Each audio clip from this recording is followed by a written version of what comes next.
of nature. Though I may hop on to talk, Doug claims I am allergic to anything.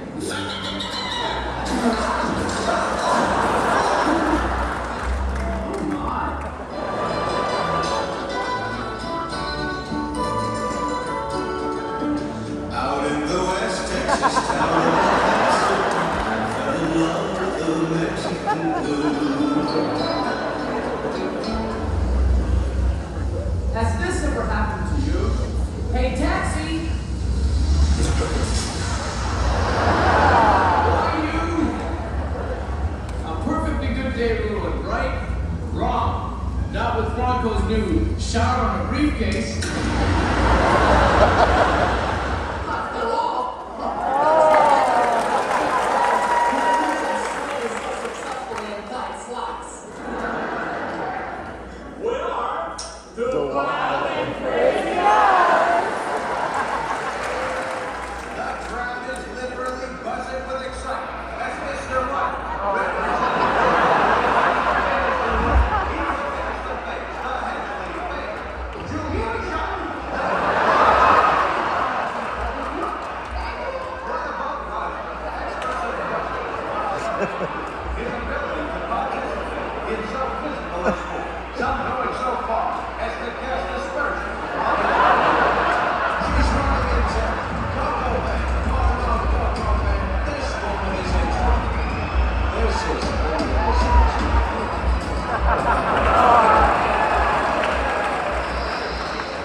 Why did you kiss my ear?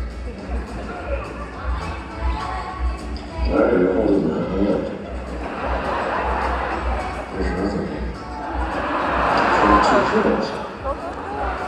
Those aren't pillows.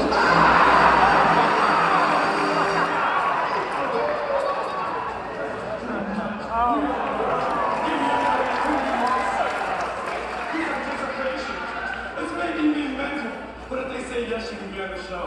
I think I would go so crazy. It would be just the best.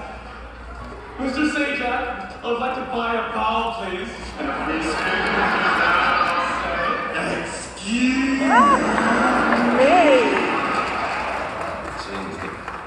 You seem defensive. I'm not being defensive. What do you mean being defensive? Why is it always the other person who's being defensive? You ever ask yourself that? You ask yourself that? Brett, we have wonderful news. Diana and I are going to be married. We're all going to live on Palm Beach.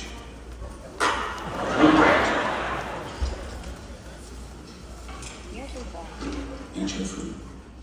Excuse me. May I go to the bathroom first? Of course you may.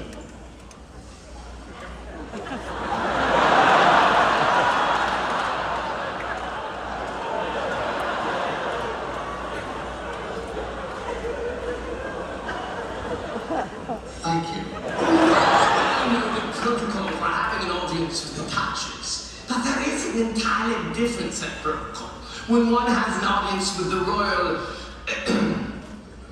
I'm sorry, are you referring to the vagina? I will mark that down that you said that word once. Say it again, you would be deported to Australia. As we call it, the royal exchequer. Well, the only other acceptable terms that I know of is the governess, the kingmaker, her Downton Abbey.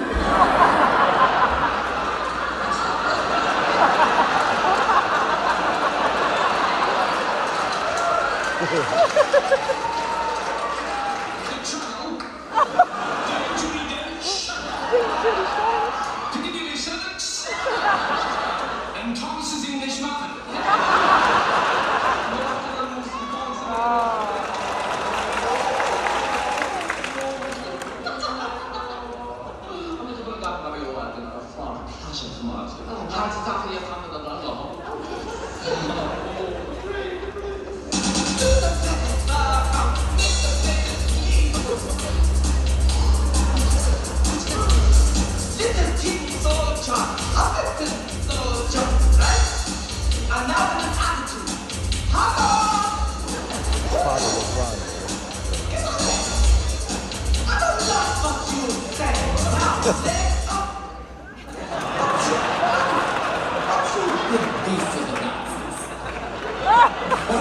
Every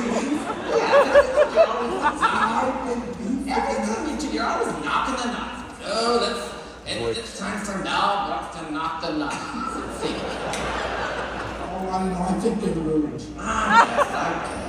What is he doing? It's his phone. What's your passport? Put his face on. It's also 2 minutes. It's okay, I know what to do. Look. We're in.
Ronnie couldn't make it. Have a safe ride home. We are so happy to be here in Clearwater, and I'll tell you why. Because Oldsmar is a little too fast-paced for me. We're very excited to do this 4 p.m. show. We did one in Miami at 4 p.m. That was called The Dinner Show. And this is such a beautiful theater. We've been here several times. And just so you know, this construction of the theater is called continental seating because it has no center aisle. And the reason it's called continental seating is developed on the continent in Europe because people in Europe don't have to pee.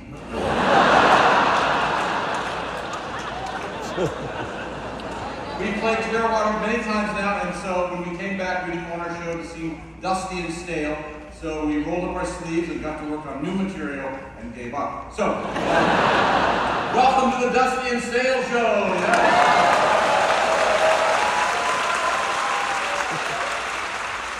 Now, let me tell you a little bit about our show tonight. We have a lot of comedy, we have some music, we have a little nudity, we have a few swear words, and so if you are in any way offended, please write me at my personal email, toughshitnorefunds@gmail.com. Now, we wanted to make today a memorable one for you, so we have locked all the restrooms, which you can't get to anyway. Our show is performed without an intermission, but you will think there is an intermission because of the gigantic log. I will bring him out here in a minute.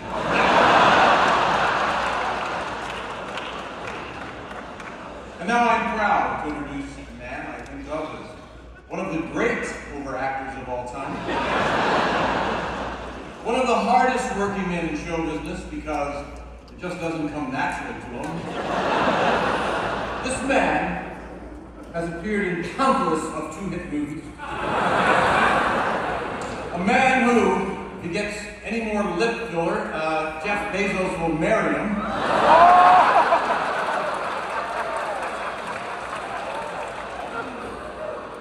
Here he is, Martin Short.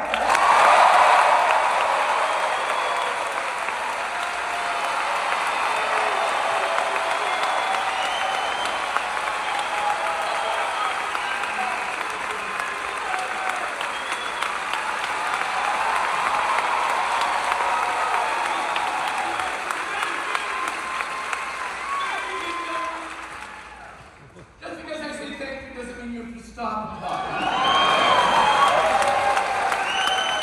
No, read. What have I done to deserve this kind of ovation, other than provide decades of quality entertainment? Oh, well, with diet and exercise, maybe 10 years. No, I mean, in the show. Oh, no, we just started. You got time. Okay, well, I'll keep this brief because I left my Uber driver with me. You know how testy P. Diddy can get. So, we're so glad.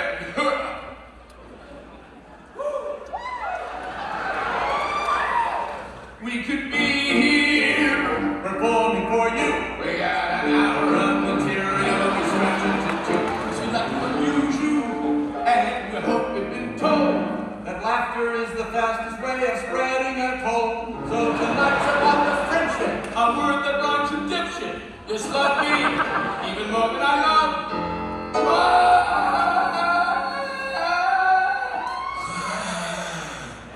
Down this Clearwater altitude. Welcome. It's Jeff. Jeff. Let's try that top note one more time, shall we? Even more than I love.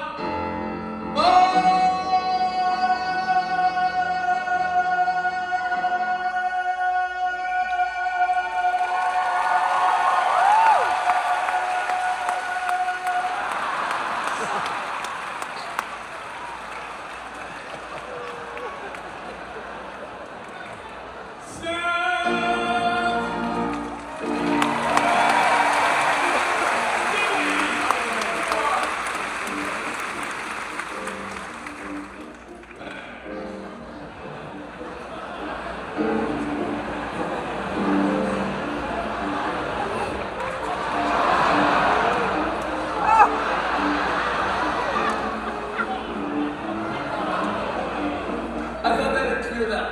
10 more days. Okay, good.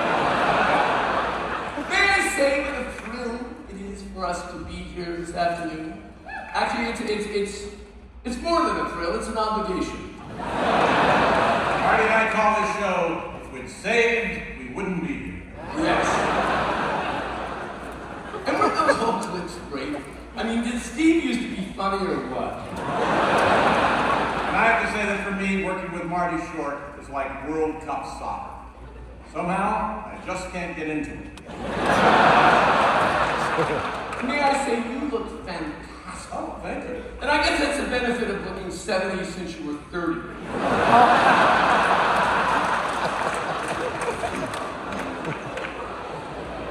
And I love when you keep yourself in such a eccentric shape. Honestly, I have to tell you what a joy it is for me to be working with someone who looks like he should be selling reverse mortgages. And let me tell you what a joy it is for me to be working with someone who looks like a former women's tennis champion.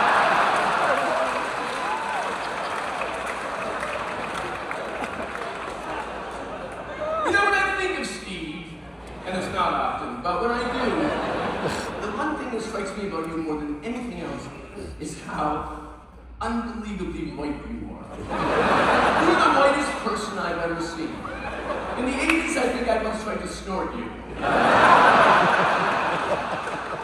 Steve is whiter than a Michael Bublé concert in Utah on a pickleball. Steve is whiter than a Coldplay meet and greet. Hey, now listen, I'm not trying to be negative, but you look like Anderson Cooper froze to death on New Year's Eve.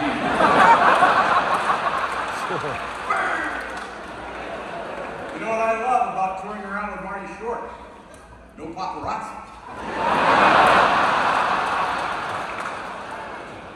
And I love how Steve never lets it bother when people come up and say, "Big fan, Quaker Oat Sky." We're going to live with that joke forever. I know, never it. change. And now Marty and I feel that you, the audience, might like to get to know us just that little bit better. And the reason we feel that is because we are egomaniacs.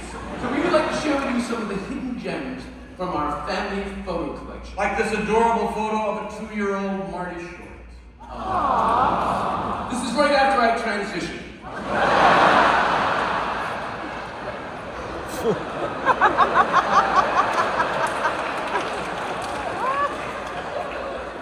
Just trying to figure out from what to what. Oh, I get it.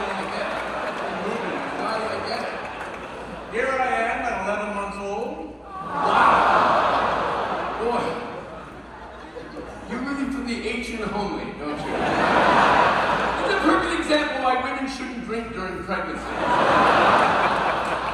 Next photo is me. It was taken in Texas when I was just a little boy, and it's a photo of my first marriage. Next. Oh, well, here's a lovely photo of me on the beach as a young lad with my parents. Now, what are you? I'd say a B cup. What's amazing about this photo, how well my parents are hiding their disappointment. Next. Oh, now this is a couple years later. This is, that's my mom and two brothers. And this is our first trip from Hamilton, Ontario, Canada, to New York City, and we were at the Latin Quarter nightclub. Wow. You remember the name of the show? Oh, of course. It was B. Arthur's one-woman show entitled, "You Got It In There Now, Get Out."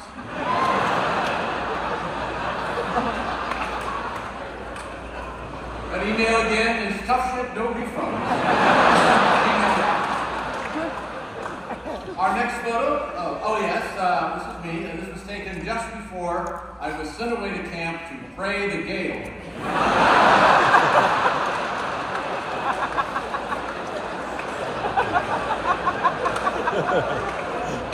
And here I am after I came back from the camp.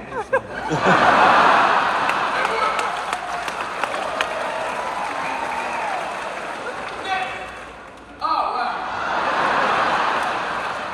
This is what happens when you mix patriotism and legal Canadian weed. Now, here I am, working at Disneyland's Magic Shop in Anaheim, California, when I was just 15 years old. I know that's me hanging up there behind you. I never noticed that. Can we take a closer look at that? Oh, Yeah. And Steve, I love this dashing photo of you from high school. You know what's amazing about this photo? It's a color photo.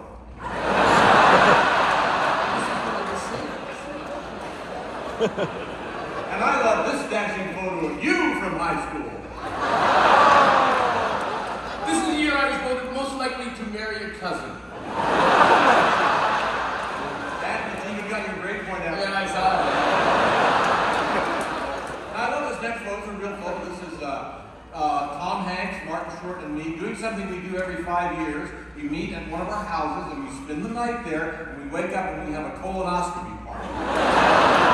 We really do. We go to the doctor, and all night before, we're drinking the liquid. Yes, and in the morning, the bathroom looks like day 15 of a carnival cruise. Here's another favorite photo of mine. This is John Belushi, Dan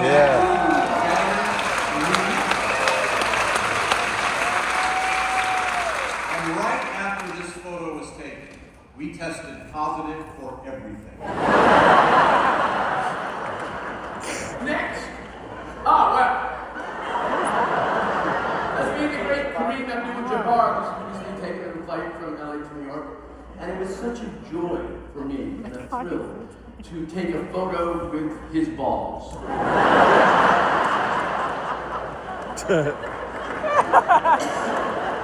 Next photo is Meryl Streep, me, Paul Rudd, Selena Gomez, and Martin Short. I gotta say, I love this photo. In fact, I give this photo 4 stars.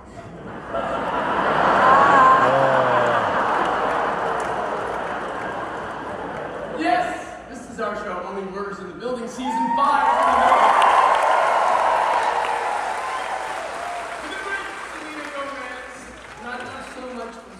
For example, before Selena, I thought a selfie was slang for something you would give in private, but... And it's very interesting. Our show is, well, it's very much like Steve at the urinal, in that it streams for 34 minutes. And our last photo, this is actually Martin Short in the actual Oval Office. That's right, it was 1994, and you're probably wondering what I'm doing. I know what you're doing. The question is, did Bill Clinton take you up on your...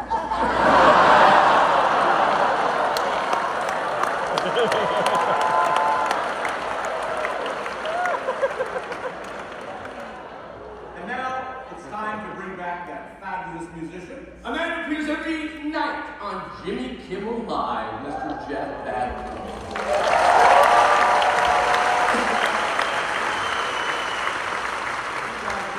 Thank you, Jeff. Now, you know, Steve and I actually met on the film Three Amigos. That's right. It was on that movie that I first learned that this guy, who I didn't really know that well, had a kind of quirky sense of humor. Now, there's a lot of downtime on a movie, so Marty and Chevy and I would pass the time by playing Scrabble in one of our trailers. So we're playing Scrabble one day, early on in the shoot, and I look over, and Marty is writing out a little note.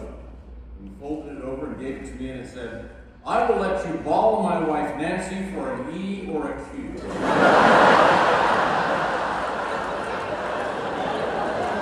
I tend to be competitive.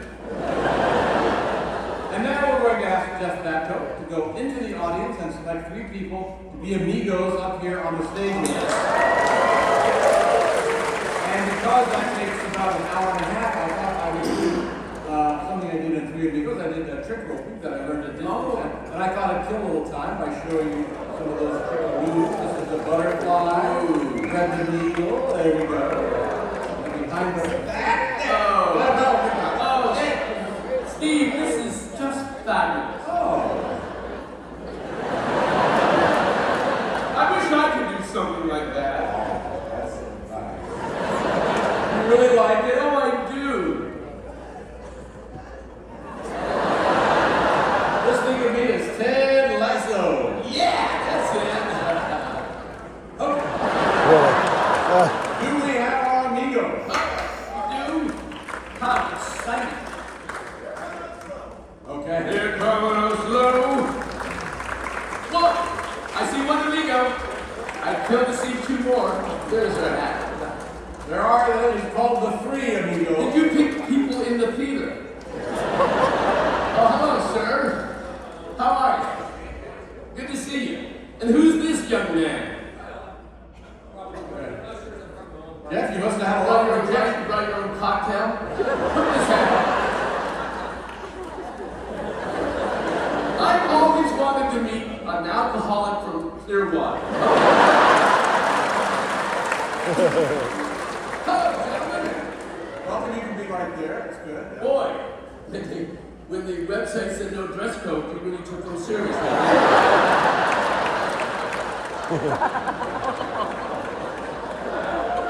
Out of curiosity, what would you wear if you were going bowling? I guess. Well, welcome, gentlemen. I'm thrilled to see you. What's your name, sir? I'm Ryan. Ryan? Ryan what? Ryan Mathis. Ryan Mathis. Well, that's a good name. Now, where are you from? Well, no one really knows. Perhaps Tennessee. How come? Well, I guess that's where my parents decided to come. How about if I go get Don't get me wrong. you a drink? Go get his drink. Yeah. Well, welcome. And who do you have this? I don't know, but what do you have, sir? Alvin Santana. Uh-huh. And what do you do? I'm a paving company, A what? asphalt paving company. Okay. Because we were just talking today how we need asphalt. What's your name, sir? It's Rob Priory. Hello, Rob. How are you? Good, good. Where are you from? St. Pete. St. Pete. And what do you tell me if you had a stroke, right?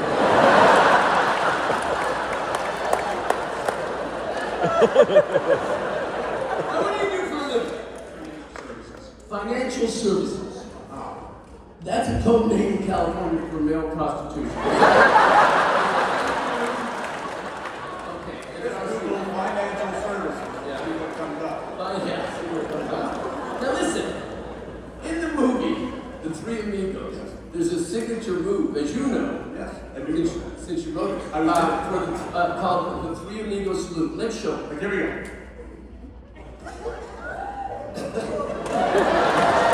And now we'll show you one move at a time and follow along. 1, 2, 3, 4. Did anything happen? Well, then I got news for you. You've heard this before. The Judge Frost was late. Let it go! God's sake. All right. is now we're going to sing this song. And then when we point to you, the three of you will do the Three Amigos salute simultaneously. And I just have a feeling it's going to be a beautiful thing. Are you ready, Steve? I've been ready for 5 minutes. Let's go! One for each other and all for one. The three brave amigos are we. Brother to brother and everyone, a brave amigo.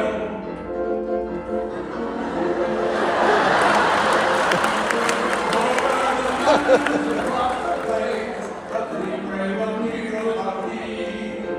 Standing amigo till none remains, a brave amigo, the three brave amigos. Amigos, our destiny, the amigos, we're always together.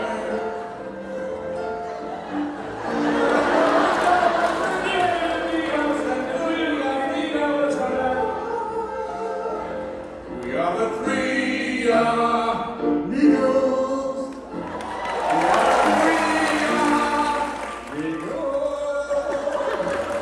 I'll get you a drink. We are the three.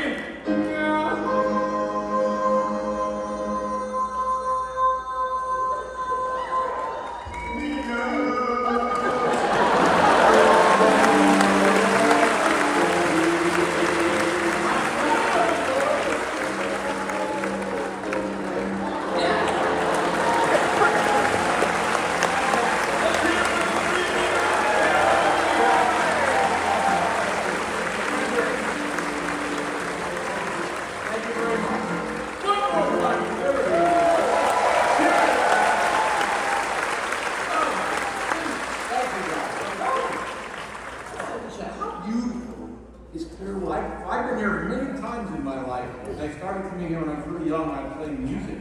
And I played music on the street with my little banjo. Yeah, now so you keep up with current music? Well, actually, yes, because, well, as you know, we're working with a pop star, Selena Gomez, and actually we're a little more aware of what's going on. Yes.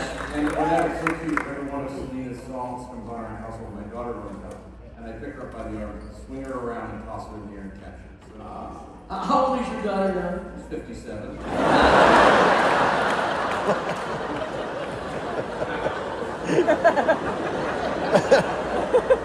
Still sounds pretty liberal. She hates it. Now, truthfully speaking, do you remember when we first met? We do get asked that, but I kind of do, but not like he does, because he has one of these Rain Man memories. You can remember the time of day you met, what you said, what you ate, what the weather was. I do. I remember. It was July 13th. Come on, man. I remember what time it was. And it was at your old home in Beverly Hills.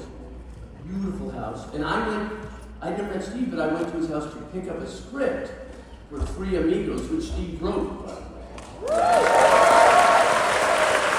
Beautiful house. Beautiful house. But when I went inside, I was completely blown away because there in the walls were some of the most important works of art for the last 100 years. There was a Picasso there, and a Hopper there. And I said to Steve, how did you get this rich? Because I've seen your work. Remember what you said to me? Yes, I gave you the script for Three Amigos, and I said, now when you read this, and you come across Rick Moranis' name, just cross it out. But truthfully speaking, clearly, you always cease to amaze me. The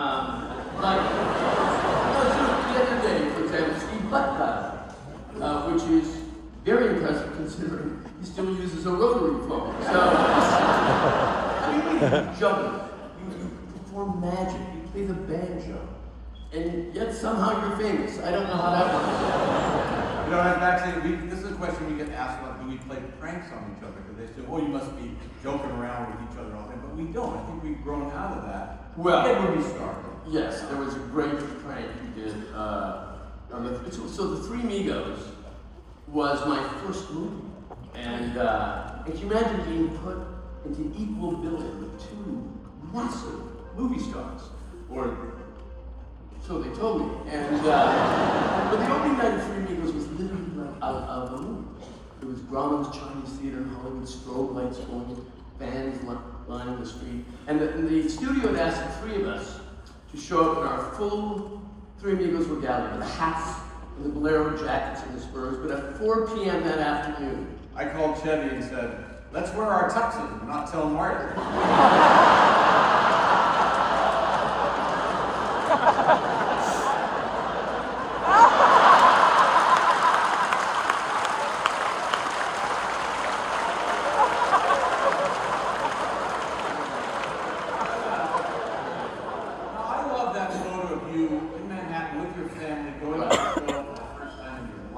No, I had right? Yeah. Well, I mean, it was my first trip to New York, but it was, I was very lucky. Because as you can imagine, I was a nerd kid who was obsessed with show business. But I had wildly supportive parents, and which is very lucky in the scheme of things. I mean, my mother was a concert violinist. She, in fact, was the first female concertmaster of a symphony in North America, the Hamilton Philharmonic. And my father was the president of the symphony. My mother was a brilliant violinist because, I mean, you can't fake music. So anyway, I was very lucky. And so Hamilton, where I grew up, is 40 miles west of Toronto. And even in the 60s, Toronto was a big international center for show business. And as a kid, I saw all the greats. You know, I remember being 15, I saw Frank Sinatra. But even then, he wasn't doing his traditional, he was trying to court the young, you know, by doing their music. So, I shot the sheriff, however, I did not shoot the deputy. Ding dong, ding dong, ding. I shot Sammy Davis Jr. The Candy Man can. Like this, you know. But the greatest thrill was when I was 18, I got to meet my first big international movie star, Katharine Hepburn. Then what happened? She was doing a play in Toronto called A Matter of Gravity. And we were driving to 40 miles in. My father said, "You're going to get to meet Katharine Hepburn tonight after the show because he had connections." And I thought, oh my God, I have to start preparing to know exactly what I want to say to her. Because that's just, you know, a rule of show business. You have to be prepared when you meet one of your idols. Of course, as you know, there are many rules of show business. You always take penicillin after a Leonardo DiCaprio pool party. You see a crazy drifter in the park that looks like Gary Busey, it's Gary Busey. You pick up Kevin Hart, you must always remember to cradle the neck. The little guy. Anyway, as I said, I planned exactly what I wanted to say to her, and that was the end of the show. And we were all in the line, and then she came out. And I shook her hand, I said, "Miss Hepburn, I just want to tell you that up until tonight, I always realized you were a brilliant film actress. But it wasn't until tonight that I realized you were equally brilliant as a stage actress." And I thought she would say, "Thank you," and then move on to the next person. But she didn't. She actually started talking to me. Like I was just a regular person. She said, "But didn't the sound quality of that theater bother you at all? I heard my bloody voice bouncing off the goddamn theater wall. I sounded like a cat being boiled. I was so livid and so pissed off, I wanted to find that sound man. A son of a bitch, I wanted to take off one of my hose, refill it with horse manure, and smash it in that goddamn moron's face." And I said, "Thank you." That's all I had.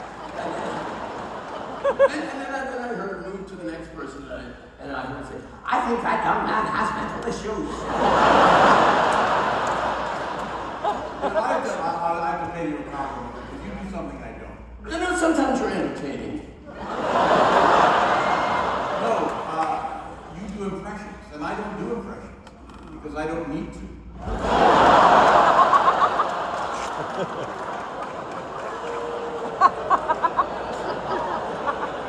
But it is amazing, truthfully, Steve, you have to admit, that I was that teenage kid, And then all these decades later, I've gotten to be in show business. And now, Steve and I are touring all over North America. Although at Steve's age, he doesn't really tour, he just kind of wanders off, you know.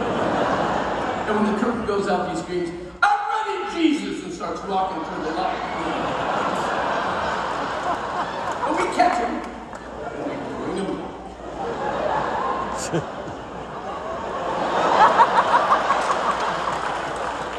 Steve, I've been telling you around how sometimes you wander off, but then we catch you and we bring you back.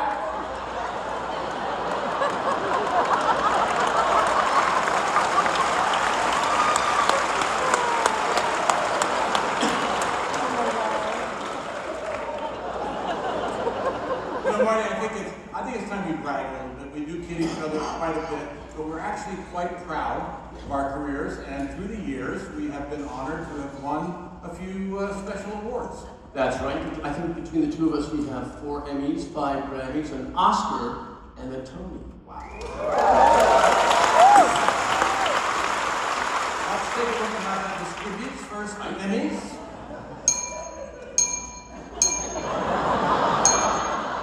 Not bad, pretty good. And now, the Tonys.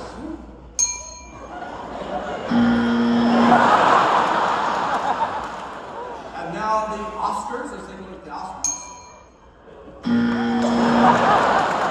But we do have 5 Grammys between the two of That's us. fine. Let's take a look at that, how that works out.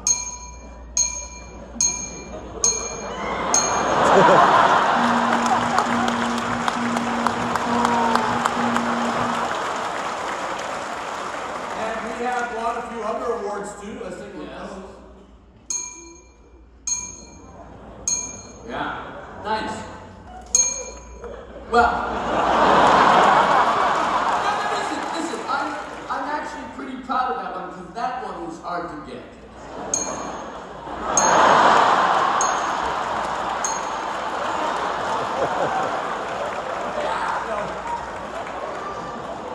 We do make fun of each other. A lot of people say, "Wow, you guys must have a great friendship." Well, we don't. We don't have a friendship.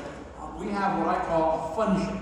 Yeah. Now, in a friendship, you'd call your friend and you'd say, "Hey, you seemed a little down today. Is there anything I can do? Maybe come over, bring something." In a funship, you say, "Hey, you seemed a little down today. Just don't call me till you're better, okay?" And Marty and I have not only worked together. I mean, how many movies have we made together? 5. 5 movies together. That's a lot. Anyway, and I don't really have a line for it. No kidding.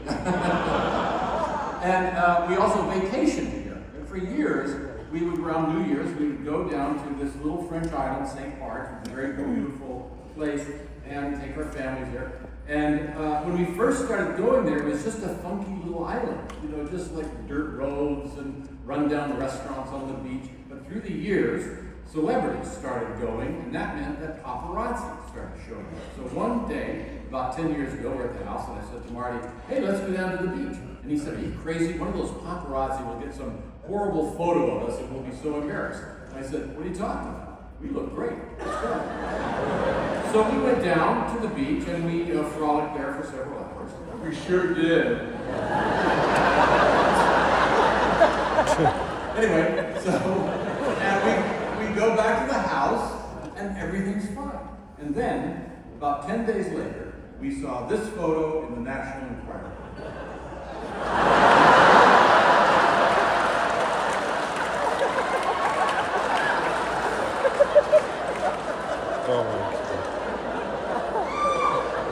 Okay, you can tell you that, yeah. I do find it interesting, Steve, that, I mean, I think we're both kind of private people, and yet we've both written very revealing memoirs. Yes, we have both written, and Marty has written a beautiful and moving memoir. You can buy it on Amazon. We won't, but in our books, we both talk about our families. I tell the story about my father, who, he was now in his 60s, and every Sunday I would take my mother and my father out for dinner to catch up. And then he had one of those mini strokes, and he had to go to the doctor to get the new menu of things he can eat. And it's like fish with no oil, and it's vegetables with no butter.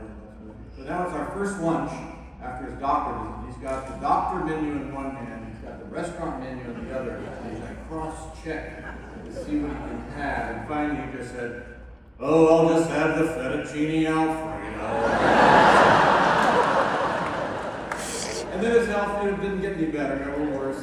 And one time, but he always kept a sense of humor. So one time we're taking my nephew out. He turned 17. We're going to buy him a used car. So we went to the car dealer. My father was the negotiator. He wrote the final offer on a piece of paper. And the car dealer said, "I don't know. I'm not comfortable with this." And my father said, "You're not comfortable? You're not comfortable? I'm the one with a catheter in my weenie."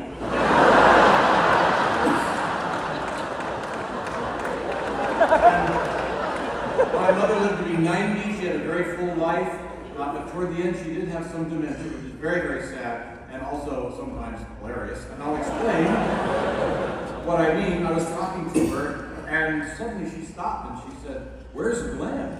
That was my father. And I said, "Well, he died 3 years ago." And she said, "Well, that explains a lot."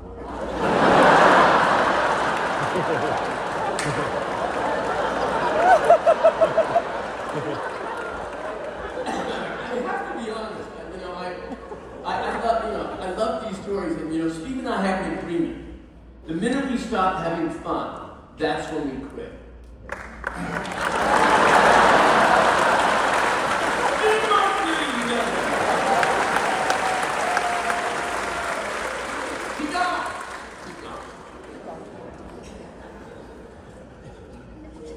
Boy, did Steve's cologne linger or what? Wow, was that pungent. Summer's Eve, an unusual choice.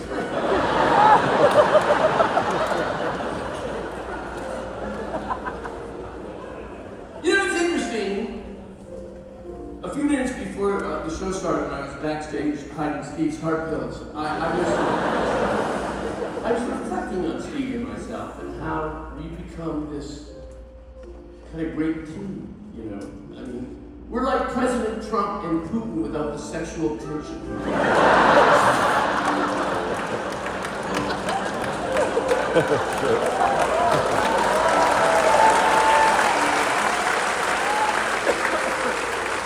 You're gonna get him like Florida and a lower back tattoo,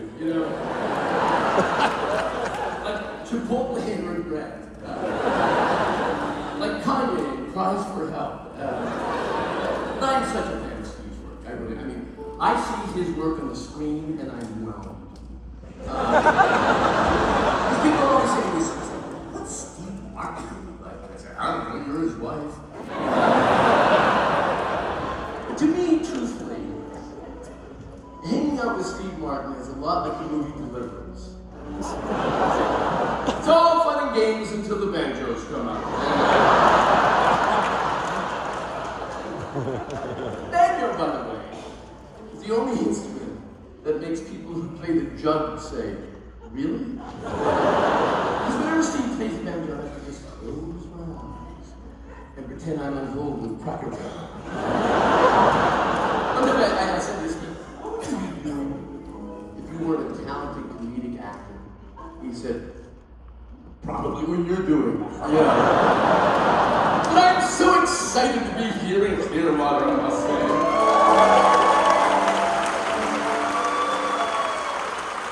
Although there could be the Viking and the Xanax talking, but I don't think so. In fact, it's impossible for me to express how excited I am to be here this afternoon because the Botox is fresh. Oh, it's so exciting. I love this area. I saw my first manatee at the Clearwater Aquarium today. Delicious. But really, I love this area. It's so beautiful. It's so insanely beautiful, Florida. And this area, and I realized we haven't been here for 3-4 years, and I guess it's true what they say, time flies when you're attending freak-offs. So,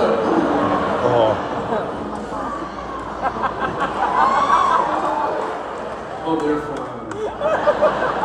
No, really, our show is very family-friendly. If you come from a very dysfunctional family.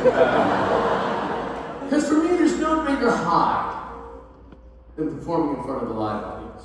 Truthfully. In fact, the only difference between you people and pure-grade pharmaceutical morphine is that morphine doesn't judge. The thing about performing live that I love, actually, is that you are forced to stay in shape. You know, because, listen, I've been on Jenny Craig more times than Mr. Craig, so.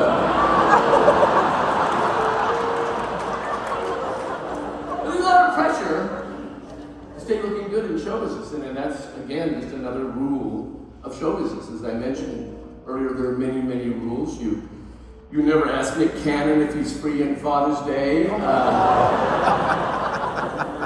You always let Steve Harvey's mustache sniff your hand before you pet it. You don't let Kid Rock drink and then get behind the wheel of his house. You never embark on a conversation with Matthew McConaughey without an exit strategy. But it's interesting, on the cab ride here this afternoon, because the Ruth Eckerd wouldn't send a car, I was reflecting on the original impetus of why oh, for God's sake! How does something like that happen? Hey, you know, it's fabulous. Once again, Jeff.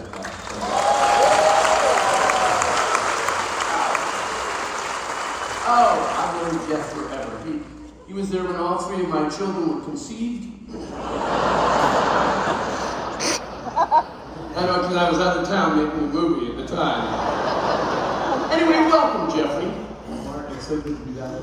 Yeah. Clearwater, we've been to Florida so many times over the years we've been together. So first time I was just thinking, I was looking at my notes when I first played the Ruth Eckerd Hall back in 1994 of all things. And I remember I looked at my notes and I had everything that I had practiced for that night's concert. And I thought, how much has changed in my routine as a musician? And I thought, once I kind of boy, the comedy music, it still hurts me. I was trying to it would be kind of fun to put together a musical so these people and it was kind of paralyzed.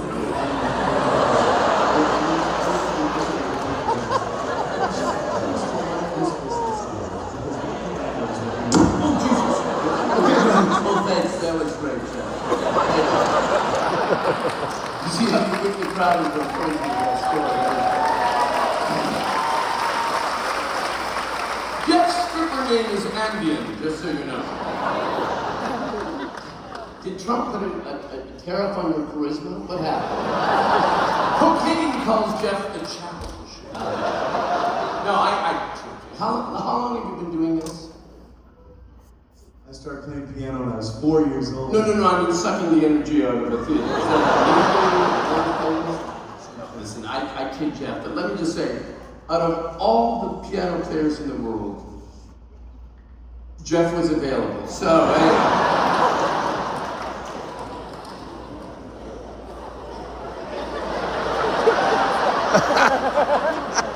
I really do have the legs of a marionette, don't I?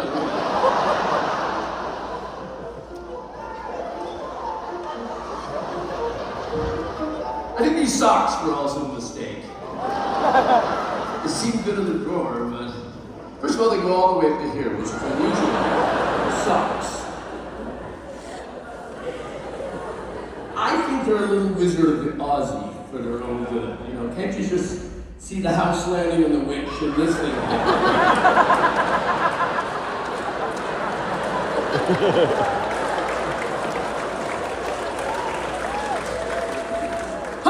Man sit on a piano. It's an odd, perhaps foolish decision.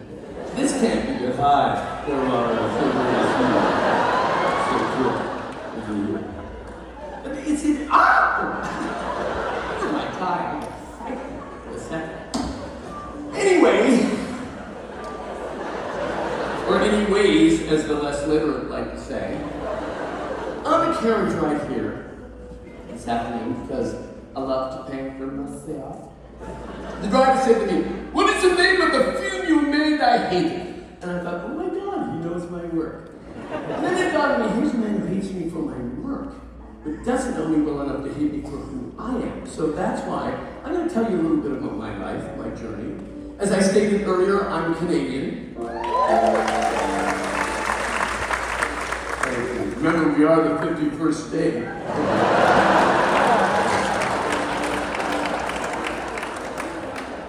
It is interesting, though, it is true that Canada is very much like the United States, except in Canada, if you share a tattoo needle, you get hepatitis, eh? Thank you.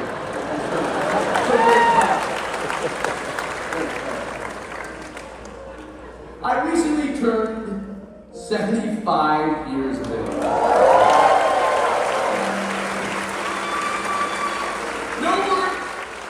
No work.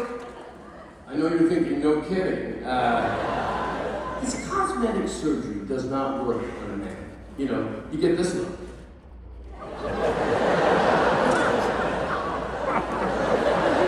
No one says, who's that 36-year-old dude? They say, who's the 75-year-old who's been in a fire?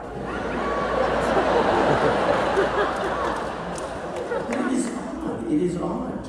It happens quickly. You are suddenly 75, you know? And let's put it this way. The only time I don't have to pee is when I'm peeing.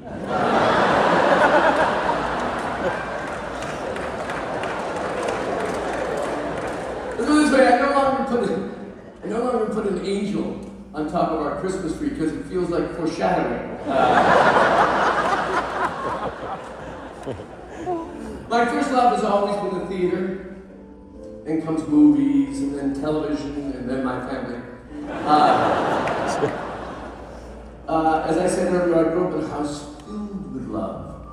Mainly because our cousin lived with us when she put out. Oh no, he did!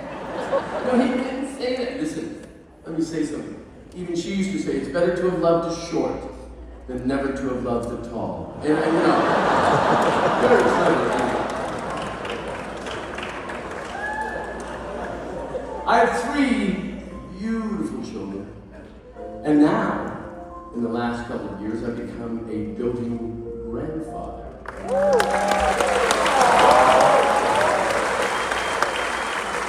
And here in the kindergarten of those little feet, it's like when David Spade comes to visit, you know.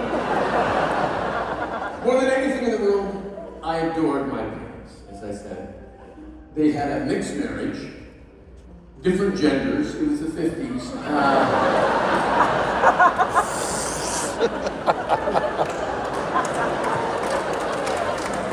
But I adored them.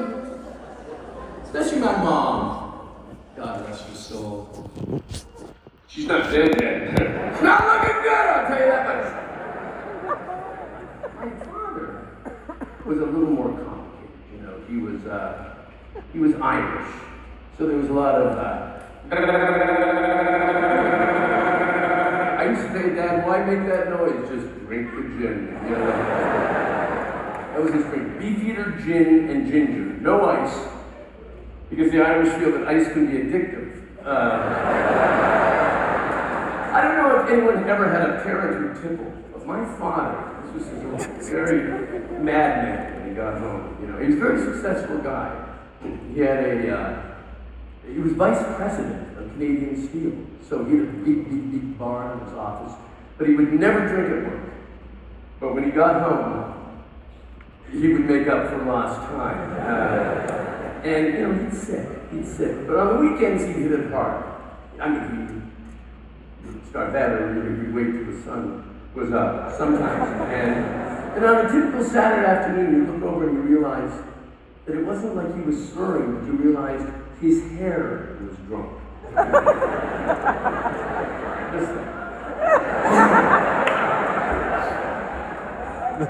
And he was always teaching you the secret of golf.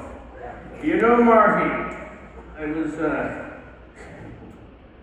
was talking to this Jewish chap at the club.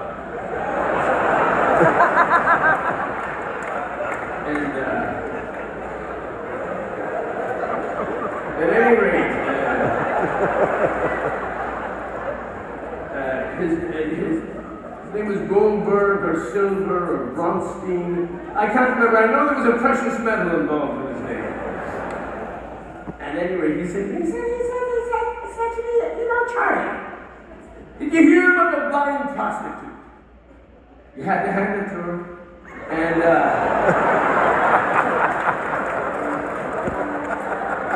here's a joke. And my mother said, not on Sunday dinner. You know, we're Irish Catholic, and I was young as 5, and the fights would start, of course. And as the fighting would crescendo, I would sneak off to my attic bedroom. And oh, I loved my attic bedroom. And I'd listen to Frank and Sammy and Tony Bennett. But eventually, I had to leave the attic. Maybe because I was 23 years of age and my parents had sold the house to other people. And in the end, it was show business that lured me. The year 1972. And that year, Off-Broadway was obsessed with 2 things: religious musicals and full frontal nudity. I auditioned for Jesus Christ Superstar, and I didn't get it. And then I auditioned for Hair, and I didn't get it. And then I auditioned for an all-nude tribal rock musical of the second greatest story ever told, Step Brother to Jesus. And a terrible thing happened. I got it.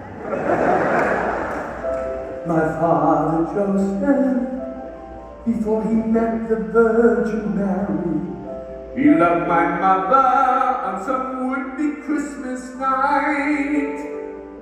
The darkness covered, when in the daylight sure looked scary. Mother was a leper, and that ain't a pretty sight. So he left her, but she still had his love inside her. So on her one good leg, she crawled to Galilee. There were no wise men, no gifts of gold and myrrh beside us. 9 months later, out came me. 'Cause I'm the stepbrother to Jesus.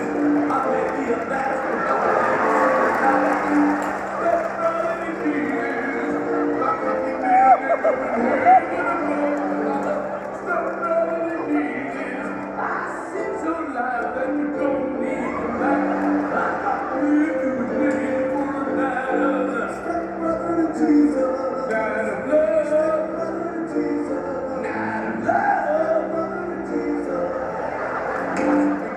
About raising the dead. What?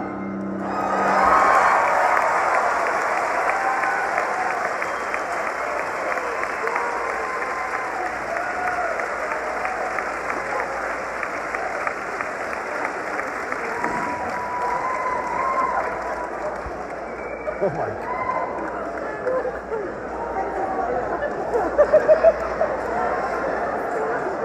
Hello, ladies.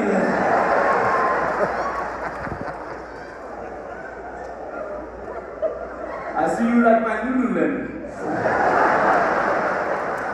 I think my eyes are up here. Thank you very much.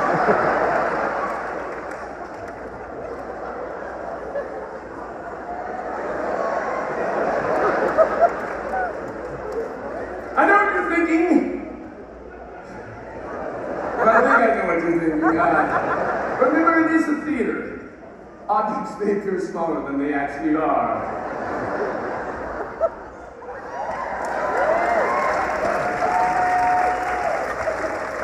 Top that, motherfucker.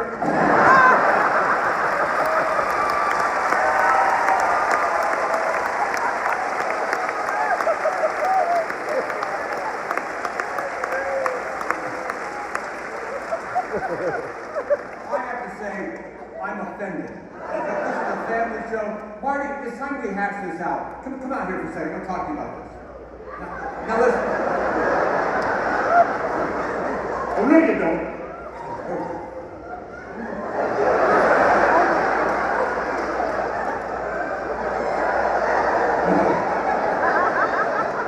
What's the opposite of camel toe?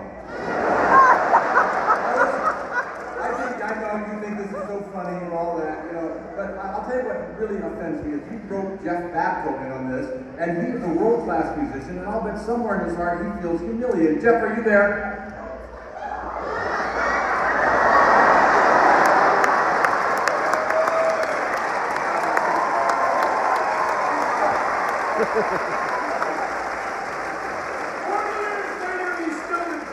Come on! I got to show you something big.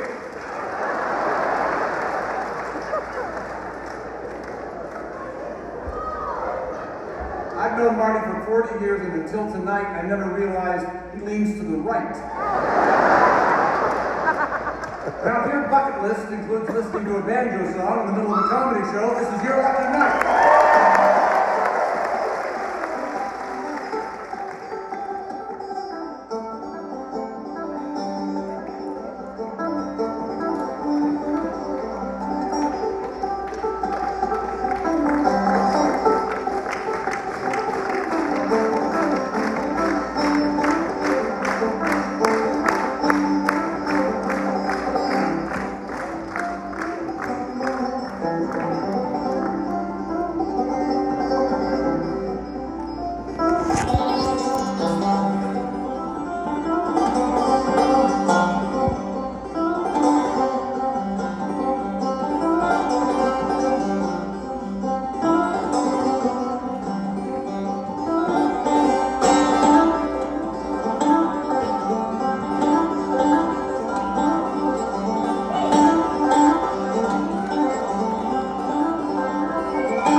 Skinhead stretched over the top, and the guitar can get you laid.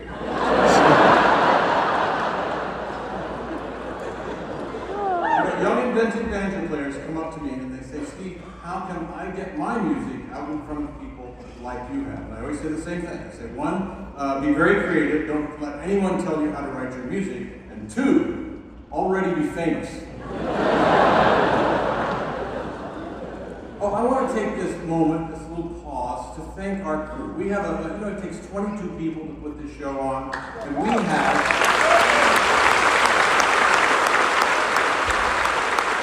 2 sound engineers, lighting director, the video director, we have costumes, wardrobe, and Marty and I have a tradition. The crew travels around in a beautiful tour bus, and every night after the show, we make sure we go visit the crew in their tour bus, and we talk about how the show went, maybe have a little wine, but mainly we get to know each other just that little bit better. And it's kind of touching. And I said to Marty, we're not going to be doing this forever. We should get a photo of the crew in their tour bus for our memory box. And we have a great photo. Do you have that?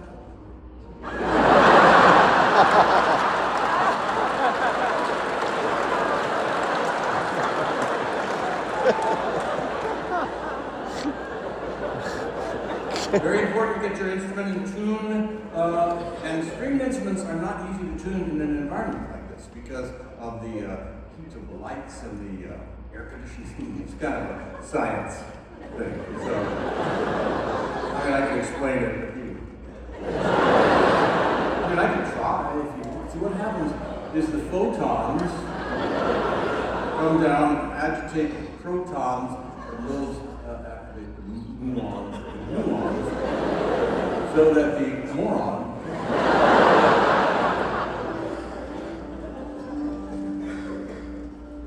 man once said, be able to play the banjo is to live forever,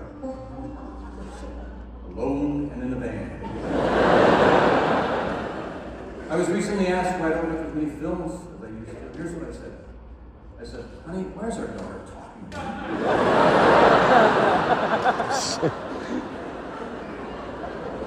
I turned 80 this year.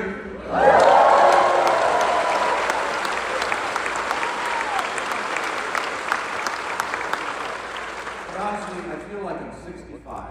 It's also not good. And I don't mind getting older. You think these hearing aids make my ass look small? Marty gave me a wonderful birthday present, a 30-year treasury bond.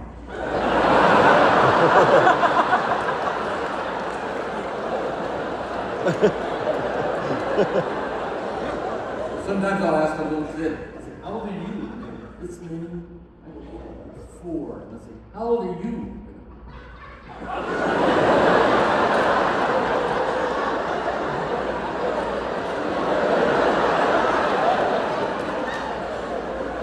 I figured out I've written over 100 banjo songs, so we better get started.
The Grammy Award-winning Steep Canyon Rangers.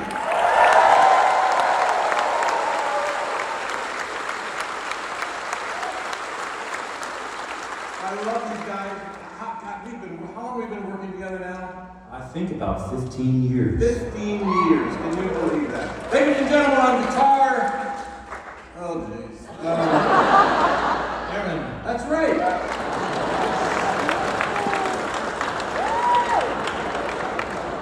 I see you in the hall. And we have, on banjo, we have Mr. Graham Sharp. He's okay.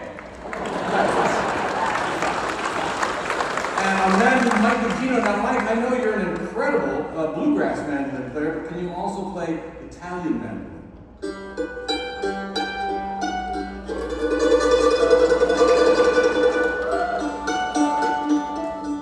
Well, actually, it's just a yes or no question, but that's fine.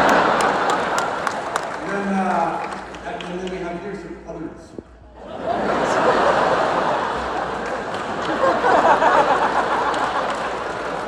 You know, playing with a band is so different than working on a movie, for example, because a lot of people don't realize this, but on a movie, you can get stuck with someone for months that you actually can't tolerate. Can you imagine?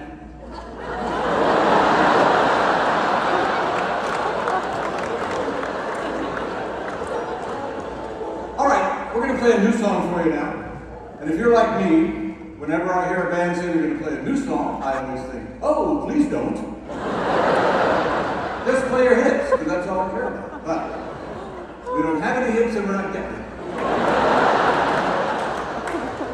There's a little song called I Can Play the Banjo.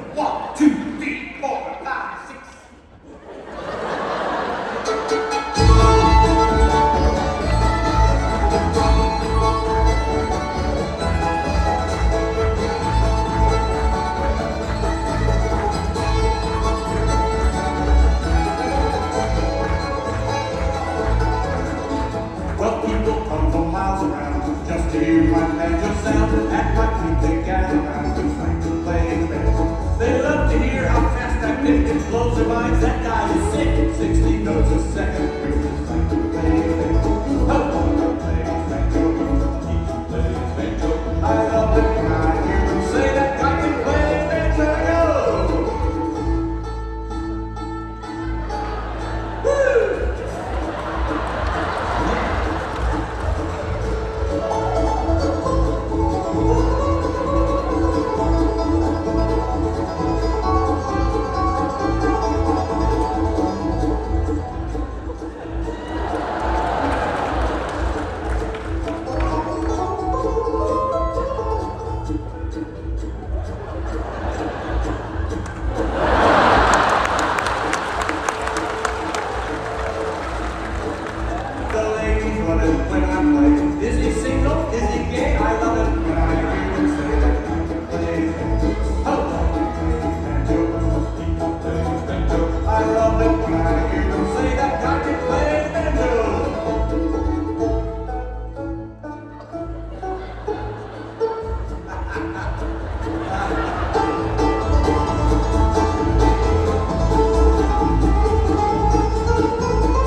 not kidding.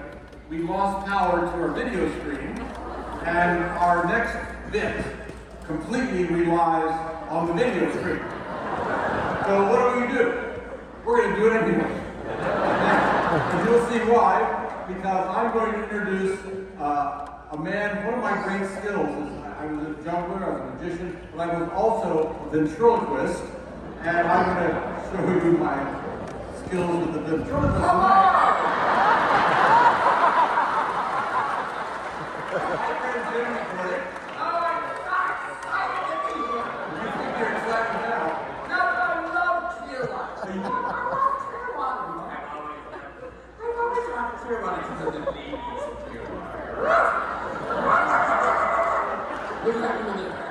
What? She's wearing a low cut dress. Oh, I wish my fingers were scissors and I'd snip those straps and release those little puppies.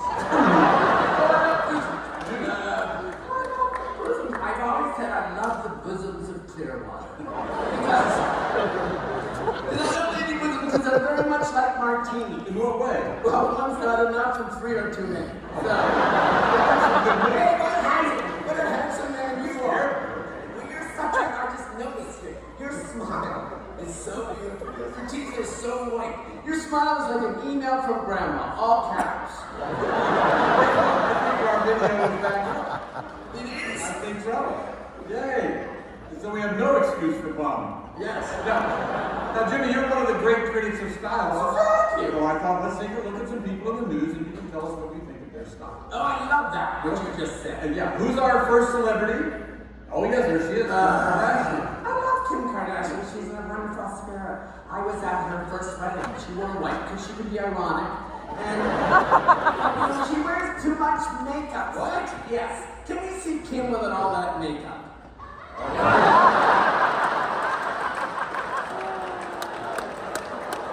Who's next?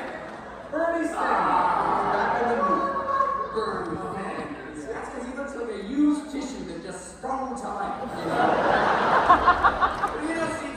he always wants to run for the presidency. It's so silly. How do we have time to be the president and sit in the balcony and heckle the Muppets? He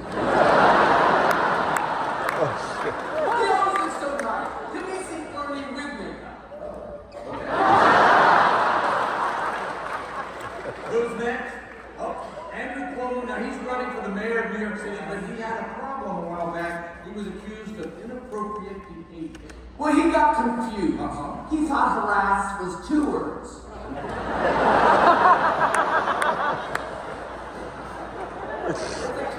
Yeah. Next, William Shatner and He's 94 years old.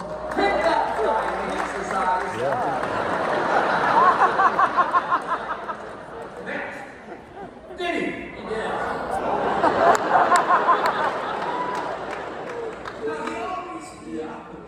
He always likes surprise sex in the morning.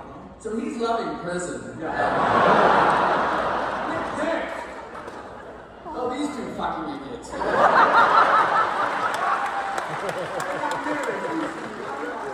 know. She looks like Kylie Jenner having a reaction to shellfish. She looks like something you find on your wife's nightstand. who's next? Marjorie Taylor Greene. Now, Laura Loomer called her a white trash hit and a loud mouth bitch. Next. Who's next? Robert F. Kennedy. Oh, yes, he's wonderful. I love his campaign slogan, make measles great again. But he has a great pickup line for the ladies. Oh, what is that? I want to knock you like a dead bear on top of my crop.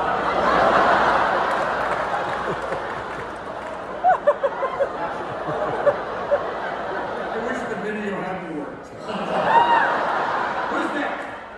Rupert Murdoch. Oh, that's a wonderful story. He's 96 years old, and he just got married for the 5th time. And on their honeymoon, his new bride gave him a beautifully engraved bracelet. Oh, what did it say? Do not resuscitate. Next, Hugh Jackman, the greatest showman. Now, this is an interesting fact, Steve. Do you know what his porn name is? No, what? Hugh Jackman.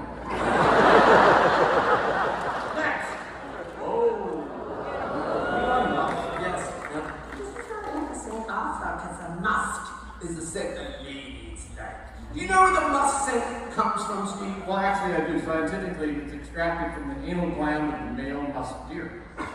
Well, I was going to say Walmart, but whatever. Moving on. Oh, look, it's the anal gland of the male musk deer.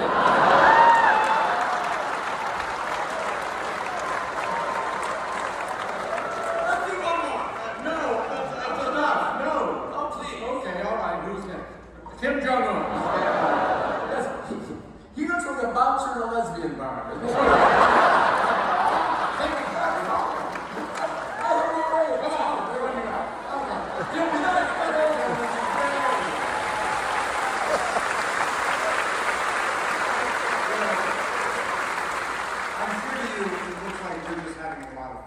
There was a lot of work that goes into our show every night. And before the show, Marty and I have a ritual we do to sort of center ourselves. And we were doing it backstage, and I noticed that one of the backstage group was videotaping it. I thought that might be interesting to show the audience. So here is Marty and I getting ready for tonight's show.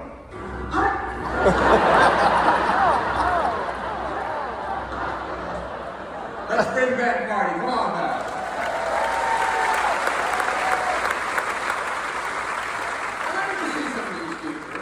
And I know it embarrasses you, but this is true. I would not be on this stage tonight were it not for Steve Martin. So thank you for driving. Okay. And we hope you have enjoyed our show today. If you didn't enjoy our show, maybe when you go home today, you should take a good look at yourself in the mirror. And think, what can I bring to the show as an audience member next time? But I will tell you, I love doing this show, so I hope we can do this show forever. Well, of course, I thought about that, but unfortunately, you're 75 now. Did that long. And you're not going to hear the wonderful things I'm going to say at your eulogy. So I took the liberty of writing out your eulogy so you can hear it now. Wow, that is so ironic, because you know what? I did the same thing. I wrote your eulogy as well. Let's read them together. Let's do it. Jeff, this is kind of sad when you think about it. So, would you mind playing some sad music? No, not sad enough. Anything sad? No, that's like horror movie. Something a little emotional. It's a kick.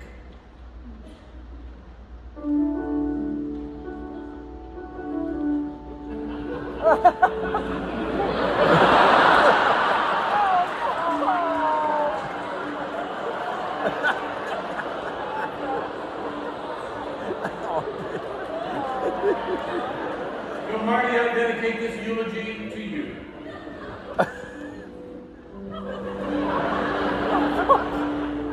Wow, not much of a turnout.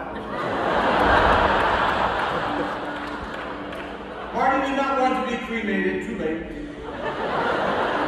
But Marty's cremation was so beautiful. Who knew Spanx burned a lovely forest green? But I'll always be haunted by Marty's last words. Tesla autopilot, engage!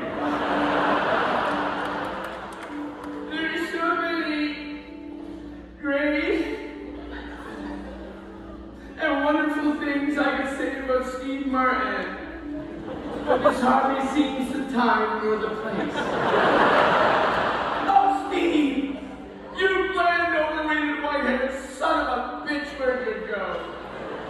I warned Steve not to ski in front of Gwyneth Paltrow. I know Steve is looking down on us right now.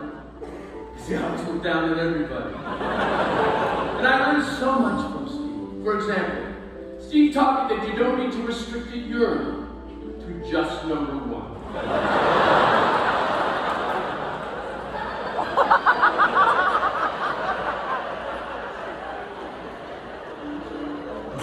Looking at Marty in that casket reminds me of that famous Saturday Night Live sketch, Dick in a Box.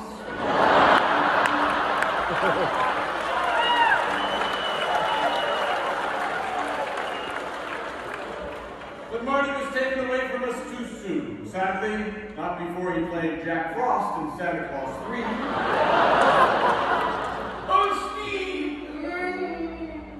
Steve and Glenn, it's so hard to look at you lying there, motionless, colorless, stiff, So lifelike.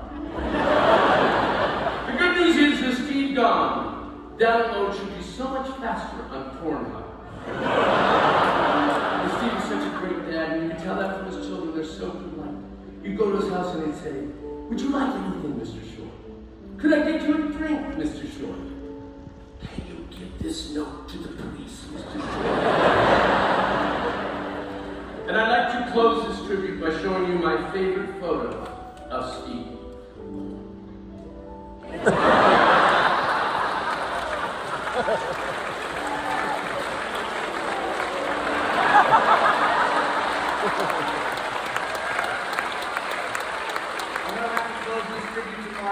By showing you his favorite photo of himself.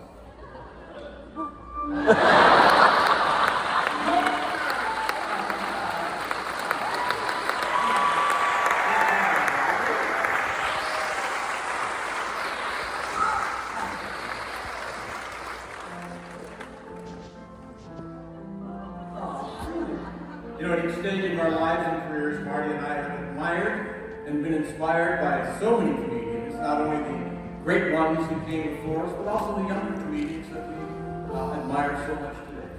So we picked up a few of our favorite lines from some of our favorite comedians. Like this one from Stephen Wright. I was walking down the street wearing glasses when the prescription ran out.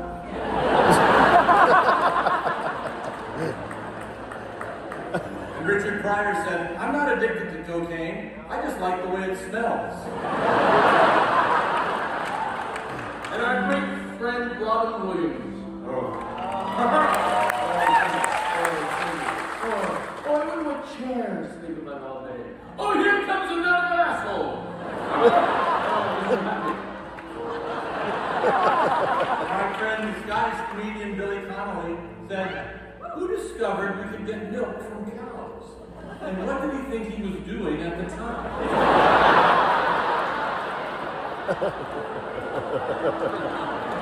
Or the great Rodney Dangerfield. I was making love to my wife and she had this faraway look in her eye and I said, "Is there someone else?" And she said, "There must be." Dick Notaro said, "I suffer from depression.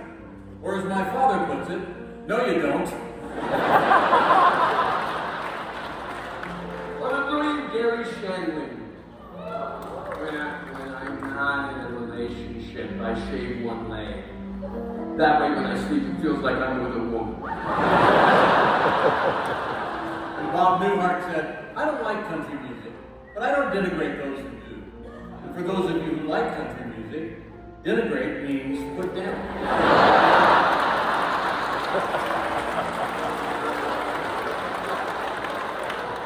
And finally, great Phyllis Dillon. You see these two things here? You can turn these dials all night. The picture doesn't get any better.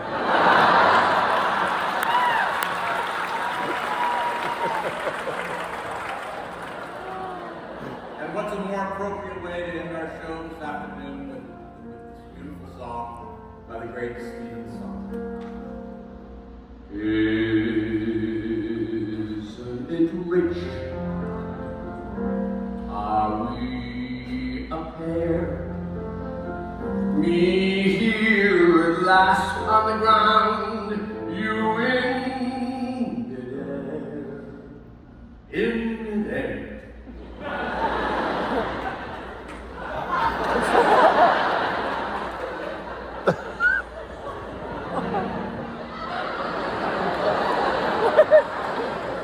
But where are the clowns?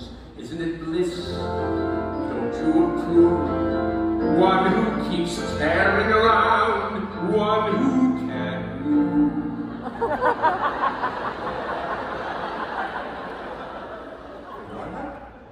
What? What?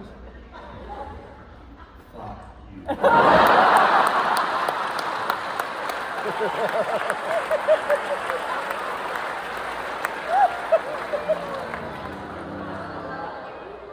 Where are the clowns? Clowns!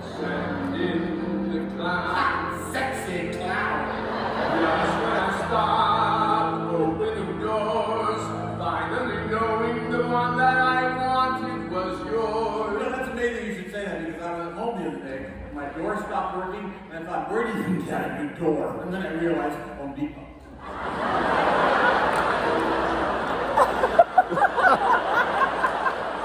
Isn't it rich?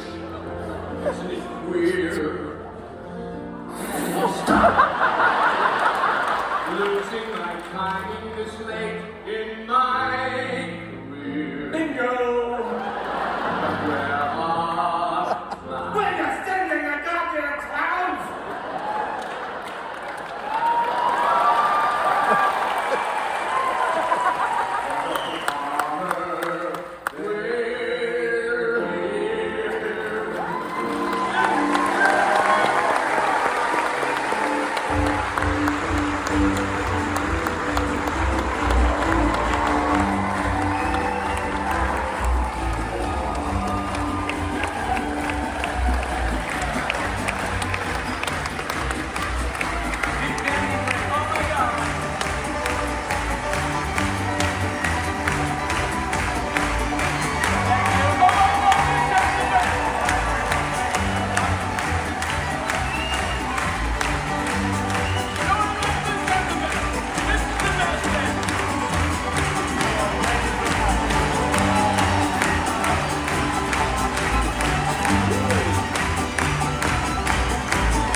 This will take 1 minute. We just had a show of woes. We went on stage and our tour manager told us that inadvertently all our hotel rooms here in Clearwater were canceled. Yes. We have no place to stay within 250 miles. So we're gonna have to ask one of you to put us up at your place.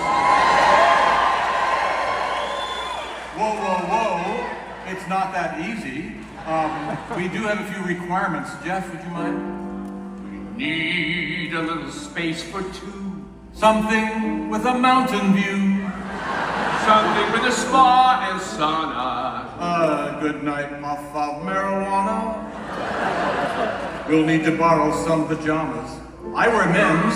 And I wear mama's. I would like an art collage. And I would like an ass massage. I would like an ass massage. I will give you goodbye hug. While I steal your prescription drugs. A swimming pool for two amigos. We like lounging in our Speedo. That's a sight you can't conceal. Back to dog and shake your cat. Hey, we will do a dance on a see-through